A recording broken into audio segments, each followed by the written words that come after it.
Bonjour, comment allez-vous aujourd'hui? Petite présentation du jour, le ternary operator pour remplacer le if-else statement que vous trouvez ici dans la méthode dans la ligne 22 à 26. Euh, Application toute simple, hein, je n'ai qu'un view controller que j'ai appelé main-vc avec un IB outlet et une image. Si je regarde maintenant dans la storyboard et que j'appelle la classe mainVC, voilà, comme ça c'est bien en sync. On peut voir ici que j'ai un outlet que j'ai appelé ACImage, qui est du type UIMageView, hein, qui est la classe, donc le data type comme on dit. Un label et deux boutons, ces deux boutons qui sont un ABI Actions que j'ai appelé Grand Power Buttons.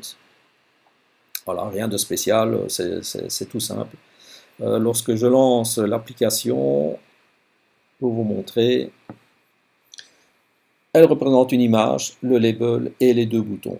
L'image représente un schéma d'un Boeing 737, c'est le schéma du circuit alternatif. Le bouton off-on représente l'alimentation de l'avion lorsqu'il est alimenté au sol. Donc si je le mets on, l'image change et montre les bus qui sont alimentés par la source au sol. Et si je le mets off, ces bus ne sont plus alimentés. Donc voilà, c'est simplement pour montrer l'AC, power on et power off. C'est tout ce que ça fait pour le moment comme application. Donc rien d'extraordinaire. Si je vais dans la main VC, comme je l'ai dit, je voudrais remplacer le code de la ligne 22 à la ligne 27, qui est un if-else statement, par le fameux ternary operator. Alors si vous n'êtes pas familier avec le ternary operator, on va aller vite dans Savary, on va taper ternary operator in Swift et on va voir ce que Google nous donne. Donc, dans la documentation Swift, Basic Operator de Swift Programming Language, Swift 5.2, hein, c'est le langage que l'on veut, absolument. On va aller voir dans Basic Operator, et on va chercher pour le ternary operator. Ternary operator. Le voilà. Ternary conditional operator. Donc, ce ternary va remplacer le if-else statement que l'on connaît très bien, bien entendu. Ça représente minimum 5 lignes de code et on va le remplacer par une simple ligne, ce qui est pour moi beaucoup plus facile pour la maintenance, pour la visibilité du code, surtout si on retourne 3 jours, une semaine, 6 mois après dans votre code. Hein, parfois c'est où là on est parfois surpris avec les if-else statements, surtout si on veut rajouter des fonctionnalités. Donc le if-else peut devenir beaucoup plus grand, tandis qu'ici avec une seule ligne, c'est beaucoup plus simple dans la lecture, dans la visibilité. Et en plus, on va après segmenter ceci. Alors, le if-else statement est toujours le même.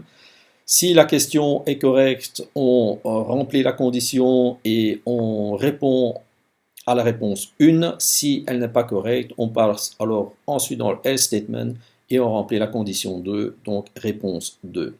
Ici, c'est exactement la même chose pour le ternary operator. Question suivie d'un point d'interrogation. Si c'est correct, réponse 1. Si c'est pas correct, réponse 2. Tout ça en une ligne. Alors, allons voir dans le codage ce que je peux faire. Donc, je remplis bien les conditions. Hein, dans la méthode grand power button, donc j'ai if le sender qui est le bouton sur lequel je vais appuyer. Hein, si ce bouton avec le titre off, si j'appuie sur ce bouton là, eh bien je remplis bien la condition qui est vraie. Donc si elle est vraie, je vais mettre l'image que j'ai choisie en la montrant dans l'application. Si maintenant j'appuie sur le bouton on, donc la condition n'est plus correcte, donc je vais dans la deuxième condition, hein, et je vais remplacer alors l'image par le grand power on. Voilà, c'est tout ce que ça fait. Donc je vais remplacer ce if else avec le ternary operator. Alors surtout ne jamais effacer lorsqu'on change son code, on ne sait jamais, vous pouvez avoir parfois des surprises. Donc je commence. Alors, qu'est-ce qu'il disait encore le ternary operator?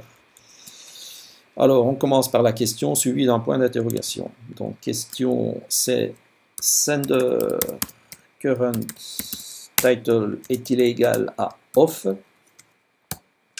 S'il est égal à off, on remplit la condition qui est correcte. Donc, on remplit la réponse 1.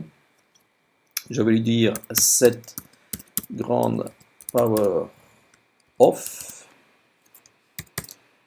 Et si ce n'est pas correct, je vais dire set grand power on. Alors, ce sont deux fonctions qui n'existent pas encore, donc le compilateur va se plaindre, bien entendu. Unresolved identifications, set grand power off, grand power on, parce que les fonctions n'existent pas encore. Donc, je vais implémenter directement les fonctions.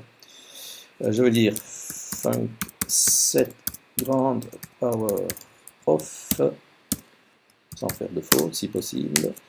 Et la deuxième fonction, func set grand power on. Voilà, comme ça le compilateur devrait être content. Voilà, il ne me marque aucune erreur. Donc, que disait encore le ternary operator? Question. Question correcte, réponse 1. Question pas correcte, réponse 2.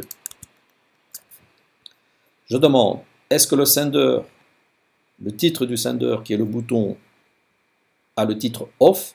Si oui, je remplis la condition, j'appelle une fonction que j'ai nominée setGrandPowerOff. Si le bouton, le titre n'est pas off, donc ne remplit pas la condition, je rentre alors dans la seconde réponse setGrandPowerOn.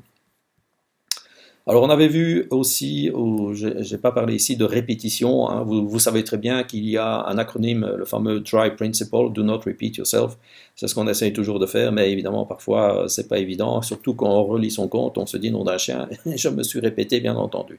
Donc on va essayer d'appliquer ce DRY Principle, et on voit ici en ligne 17, hein, qui set l'image lorsque l'application est lancée, qui est exactement la même ligne, en ligne 34 maintenant, qui effectivement, là, on se répète, et on va essayer de changer tout ça. Donc, on va lui dire ici, image, donc, non, sorry, ici, image, dot image, donc la propriété de la classe UImageView, oups, voilà, est égale à electrical, donc l'énumération qui se trouve dans le modèle, que j'ai appelé grand power off, et une fois que l'autre fonction c'est grand power on, on fait la même chose, ici image, donc ici image dot pour accéder à la propriété image est égal à electrical grand power on. Alors, pour plus se répéter ici, en ligne 17, on va l'enlever, et je vais simplement appeler la fonction setGrandPowerOff. setGrandPowerOff. Voilà, je crois que j'ai fait tout ce que je devais faire. Lançons l'application pour voir si elle fonctionne. Voilà, donc on a toujours la même image, hein, du courant alternatif qui n'est pas alimenté, le label ça ne change pas, j'appuie sur Overrun se passe, j'appuie sur Run et l'alimentation est alors accessible et on voit les bus qui changent de couleur. Donc ça fonctionne aussi. Donc qu'est-ce que j'ai fait? Pour récapitulatif, je vais enlever ce code if, non, je vais le laisser pour le moment. Donc Apple propose un ternary operator pour remplacer le fameux if-else statement qui est en général de 5 lignes minimum. Bon, ça peut évidemment augmenter, surtout si vous voulez implémenter d'autres codes dans votre if-else statement, vous pouvez imaginer que votre code commence alors à s'accumuler et devenir très important. Et pour la maintenance, pour la lisibilité, pour la segmentation, j'aime pas trop. Je préfère moi simplifier tout, et il y a aussi un autre principe dans le codage que vous connaissez aussi, le fameux KISS Principle, Keep it stupid simple. Donc en une ligne de code, c'est beaucoup plus facile que 5 lignes minimum.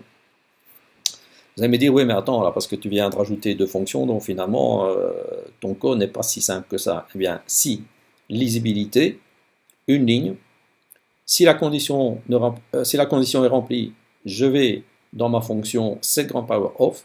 Si la condition n'est pas remplie, je vais dans la fonction setGrandPowerOn. Et dans la grande power off et on, je sélecte les images que je veux. Et par après, si c'est nécessaire, dans les jours suivants, je peux rajouter des fonctionnalités dans les fonctions. Segmentation, je vais dans la fonction qui m'intéresse. Beaucoup plus facile de lisibilité, de maintenance et de segmentation. Voilà, c'est tout ce que je voulais vous montrer. Refactorisation du code en quelques lignes. Ne pas se répéter, le fameux dry principle, do not repeat yourself. Segmentation, je mets ça dans plusieurs fonctions. Dans la view did load, qui est la première fonction qui va être lancée lorsque vous lancez votre application, bien entendu, je lui demande d'aller dans la fonction setGrandPowerOff, donc qui est utilisée en fait deux fois ici, dans la view did load et dans le bouton lorsqu'il est sélecté on ou off. Beaucoup plus facile, encore une fois, pour la maintenance, lisibilité, segmentation et introduction ou rappel du ternary operator, donc en une seule ligne au lieu de 5 lignes pour le if-else statement. J'espère que vous avez aimé, merci beaucoup de m'avoir suivi et que la force soit avec vous si vous codez. Bye!